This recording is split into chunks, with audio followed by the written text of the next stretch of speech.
ग्रामीण भागात शेती आणि इतर बिगारी कामं करून मजुरांची गुजराण होत असते। त्यापोटी त्यांना मिळणारा मेहनताना 8 दिवसांनी मिळतो। त्यात त्यांना 1000 आणि 500च्या नोटा मिळायच्या।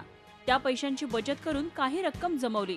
मात्र सरकारनं 1000 आणि 500च्या नोटा चलनातून बाद केल्यानंतर त्यांना कामधंदे सोडून आता बँकेत उभं राहावं लागत आहे।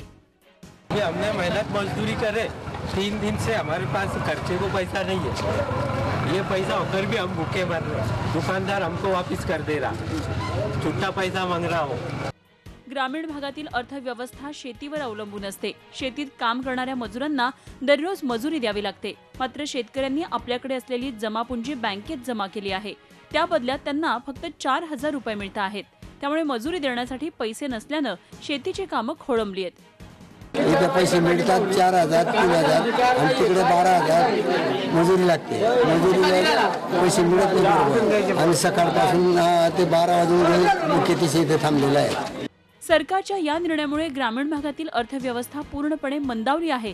तर दुसरीकडे हातावर पोट असणाऱ्या अनेकांना उद्या आपल्या घरात चूल कशी पेटेल असा यक्ष प्रश्न सतावत आहे। प्रशांत परदेशीसह bureau report, Zee media, Nandurbar.